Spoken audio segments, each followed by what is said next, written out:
बहुत पहले की बात है। एक गांव था, उस गांव के अंदर राधा नाम की एक औरत अपने परिवार के साथ रहती थी। उसके परिवार में उसका पति और उसकी एक छोटी बेटी थी। उसके पति की तबीयत बहुत ज्यादा खराब रहती थी, तो राधा ने एक गाय पाल रखी थी। उस गाय का नाम राम प्यारी रखा था राधा ने। अब राधा के पति की तबीयत खराब रहती थी, तो उसके परिवार की पूरी जिम्मेदारी राधा के ऊपर ही आ गई थी। अब उस गाय का दूध निकाल के राधा गांव गांव जाके बेचा करती थी। राधा का स्वभाव बहुत ही अच्छा था। आज क्या होता है, सुबह सुबह का समय होता है और राधा अपना दूध और दही लेके निकल पड़ती है गांव में बेचने के लिए। और राम प्यारी को बोलती है कि तू आज अच्छे से अपना ध्यान रखना, खूब अच्छे से हरी हरी घास खाना। देखना, देख मैं तेरे लिए कितनी अच्छी हरी हरी घास लेके आई हूँ। तू अच्छे से हरी हरी घास खाना और खूब सारा दूध देना, ताकि मैं गांव गांव जाके दूध बेच सकूं और हमारा खर्चा भी अच्छे से चल सके। वो राधा अपनी राम प्यारी जो उसकी गाय थी उसके सर के ऊपर हाथ रख के और उसे लाड करके वहां से चल देती है। अब वो थोड़ी ही दूर जाती है तो पास में एक औरत खड़ी रहती है और उससे वो बोलती है, अरे मौसी कैसी हो, कैसी है तुम्हारी तबीयत आज?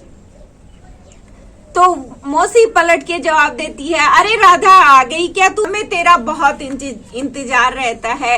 एक तो तू दूध बहुत अच्छा लेके आती है और दूसरा तेरी बातें हमें बहुत अच्छी लगती है। राधा का स्वभाव बहुत ही अच्छा था, वो बहुत हंसमुख थी। वो सबसे हंसी खुशी से बातें भी किया करती थी और अपना दूध दही भी बेचा करती थी। अब वो थोड़ी ही दूर जाती है तो पास में उसे एक औरत मिलती है।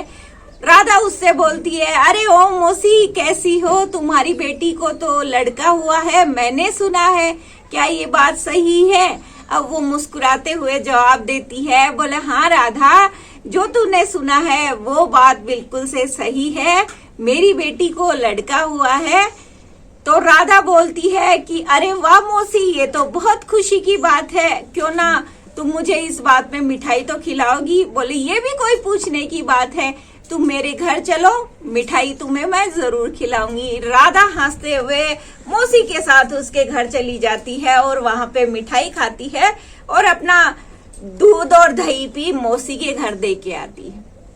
अब राधा शाम होने को आ जाती है। पूरा गांव में घूमते घूमते शाम होने को आ जाती है। उसको सुबह से शाम तक राधा को टाइम लग जाता था। राधा का स्वभाव इतना अच्छा था। अब शाम होते होते आती है राधा और अपनी राम प्यारी के सर के ऊपर से हाथ फेरते हुए बोलती है कि तू कैसी है? आज मुझे कुछ ज्यादा टाइम लग गया, क्योंकि तू इतना अच्छा जो दूध देती है तो गांव में सभी तेरा दूध लेके बहुत खुश होते हैं, तो मैं तुझे धन्यवाद देती हूँ उस चीज के लिए। राधा अपनी गाय को प्यार करते हुए बोलती है उसको।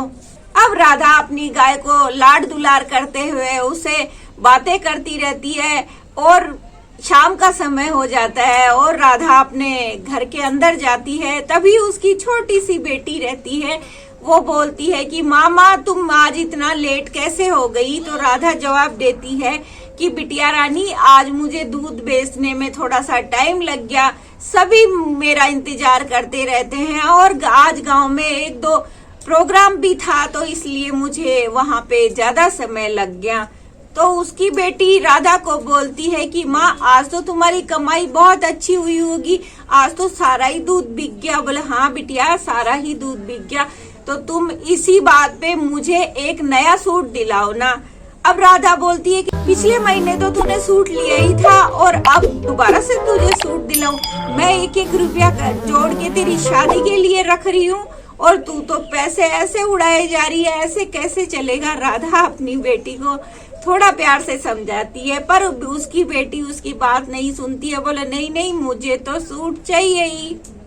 अब राधा अपनी बेटी को अपने झोले में से निकाल के पैसे दे देती है। बेटी भी खुश होके नाचने लग जाती है। फिर बेटी बोलती है कि माँ पिताजी इतने बीमार क्यों रहते हैं? तो राधा जवाब देती है कि बिटिया पिताजी की तबीयत खराब हो गई है, कोई बात नहीं, अभी हम हमारे घर का खर्च चला लेंगे, थोड़े दिनों में तुम्हारे पिताजी की तबीयत भी ठीक हो जाएगी और फिर हम बहुत अच्छे से रहेंगे। वो अपनी बेटी को समझाती है और अपने पति से बातें करने लग जाती है कि तुम्हारी तबीयत अब कैसी है, तुमने खाना खाया। वो अपने पति से बातें करती रहती है। राधा का पति भी राधा से बोलता है कि मैं बहुत परेशान हूँ, मुझे बहुत बुरा लगता है कि तुम्हें बहुत काम करना पड़ता है, पर मैं क्या करूँ, मेरी तबीयत ही ठीक नहीं है। राधा पलट के जवाब देती है कि कोई बात ना जी, थोड़े दिनों में सब कुछ ठीक हो जाएगा। ऐसे करते करते बहुत अच्छे से राधा का टाइम निकल रहा था, समय गुजरता ही जा रहा था। पर बोलते हैं ना कि इंसान बड़ा लालची रहता है। एक दिन क्या होता है, राधा रोज की तरह अपनी राम प्यारी गाय, जो उसकी गाय थी, उसका दूध लेके गांव में बेचने के लिए जाती है और पास में ही एक सपेरे का घर था। राधा क्या देखती है कि वो सपेरा बीन बजा रहा है और एक सांप है जो उसके मुंह से मोती निकल रहे हैं, हीरे मोती निकल रहे हैं सांप के मुंह से। अब राधा ये देख के चौंक जाती है और राधा भी उस सपेरे के यहाँ दूध देती थी, तो वो गेट बजाती है, दरवाजा बजाती है और बोलती है, सपेरे भैया क्या मैं अंदर आ जाऊं? बोला हाँ राधा बहन, तुम अंदर आ सकती हो। अब राधा सपेरे को बोलती है कि तुम ये क्या कर रहे हो और तुम्हारा ये जो सांप है ये अपने मुंह से ये हीरे मोती कैसे निकाल रहा है? तो वो राधा को सारी बात बताता है कि एक दिन मैं रास्ते से जा रहा था तो इस सांप के ऊपर से किसी ने गाड़ी निकाल दी थी। ये बहुत घायल अवस्था में मुझे वहां पे मिला था, इसकी जान जाने वाली थी, पर मैंने क्या किया कि इसको अपने घर ले आया और इसकी मरहम पट्टी की। उसके बाद में इसकी तबीयत ठीक हो गई, ये बिल्कुल से अच्छा हो गया। और उसी दिन के बाद में ये मुझे, जब भी मैं इसे प्यार से बीन बजाता हूँ तो ये ऐसे हीरे मोती निकालता है और मैं उन हीरे मोती से बहुत सारे जरूरतमंद जो लोग हैं उनकी मदद करता हूँ। अब राधा के मन में क्या है, लालच आ जाता है। राधा बहुत अच्छी थी, पर वो कहते हैं ना कि लालच सबसे बुरी बला है। राधा को उसके हीरे मोती देख के अपने मन में लालच आ जाता है कि मुझे कितनी मेहनत करनी पड़ती है, कितने दिन से मैं दूध दही का काम कर रही हूँ, रोज सुबह उठ के जल्दी दूध निकालना पड़ता है, फिर घर का काम भी करना पड़ता है, फिर बेचने भी आना पड़ता है। तो इससे बढ़िया है कि मैं भी ऐसे जल्दी से अमीर बन सकती हूँ, मेरे पास भी सब कुछ हो जाएगा। राधा के मन में ऐसे लालच आ जाता है, अगर इस सांप को मैं चुरा लूं तो। अब राधा आज कुछ भी नहीं करने वाली थी। राधा ने अपना जो दूध दही का डब्बा था वो पास में ही दूसरे घर के पास में रख दिया उसने, और वो तुरंत दूसरे सपेरे के यहाँ चली गई। और राधा दूसरे सपेरे से बोलती है कि मुझे काले रंग का इतना बड़ा ही सांप चाहिए। दूसरा सपेरा भी राधा को ऐसा काले रंग का सांप दे देता है और उसके बदले राधा से कुछ पैसे ले लेता है। अब राधा घंटे 2 घंटे बाद में फिर सपेरे के घर आती है, बोलती है कि मेरा सामान कोई यहाँ पे गिर गया था। अब सपेरा बोलता है कि राधा बहन मैंने तो कुछ नहीं देखा और तुम देख लो अगर तुम्हारा कुछ गिर गया हो तो। अब राधा देखिए कैसे बात को पलटती है, वो बोलती है कि सपेरे भैया आज मेरा दूध है ना बिका नहीं है, तो दूध काफी बच गया है, तो क्या तुम दूध ले लोगे? बोला हाँ राधा बहन, मुझे भी क्या आज सांपों को दूध पिलाने जाना था, तो तुम मुझे 2 किलो दूध दे सकती हो। तो बोले ठीक है भैया, आप अंदर जाके कोई भी बर्तन ले आओ जिसमें मैं दूध डाल दूं। सपेरा जैसे ही बर्तन लेने के लिए अंदर जाता है, राधा अपनी झोली में से वो सपेरे के पास से जो सांप लाई थी वो निकाल के वहां पे रख देती है और जो सपेरे वाला सांप था वो लेके अपनी झोली में डाल लेती है और तुरंत भागी भागी अपने घर को जाती है। और क्या करती है, अंदर कमरे में जाके कुंडी लगा लेती है और वो जो सपेरे के पास से वो बीन भी लेके आई थी वो तुरंत अपने झोले में से बीन निकालती है और उस सांप को निकालती है और वहां पे जमीन पे रख देती है और बीन बजाने लग जाती है।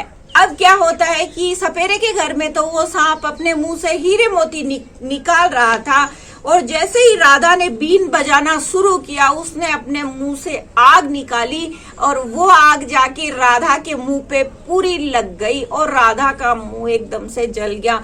अब राधा बड़े जोर जोर से चिल्लाने लग गई, उसे बहुत तकलीफ होने लग गई और राधा ने बोला कि तुमने मेरे साथ ऐसा क्यों किया।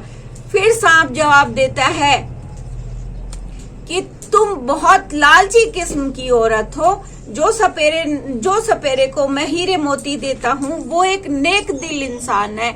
उसने कभी मुझसे कुछ नहीं मांगा, मैंने अपनी मर्जी से ही उसे दिया है जो कुछ दिया है। उसके मन में बिल्कुल से लालच नहीं है। तुम भी एक अच्छी औरत थी, पर तुमने लालच करके अपना ही नुकसान कर लिया। या तो तुम तुरंत मुझे उसी सपेरे के यहाँ ले छोड़ आओ, वरना मैं तुम्हें पूरा जिंदा जला दूंगा। अब राधा अपनी गलती की माफी मांगती है और बोलती है कि मैं तुम्हें उसी सपेरे के घर पे छोड़ आऊंगी, तुम मुझे पहले जैसा कर दो।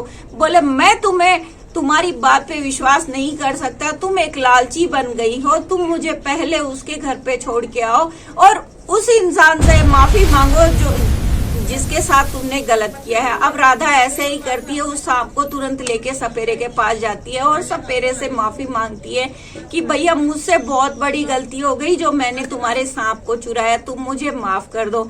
अब सपेरा भी राधा को माफ कर देता है। जैसे ही सपेरा राधा को माफ कर देता है तो सांप भी उसका जो जला हुआ मुंह था उसको ठीक कर देता है। तो ये छोटी सी कहानी मैंने आपको सुनाई। आपको मेरी कहानी कैसी लगी? अगर अच्छी लगी तो कहानी पे एक लाइक कर देना और एक छोटा सा कमेंट भी कर देना। और अगर आपने अभी तक हमारे चैनल को सब्सक्राइब नहीं किया है तो तुरंत हमारे चैनल को सब्सक्राइब भी कर लेना।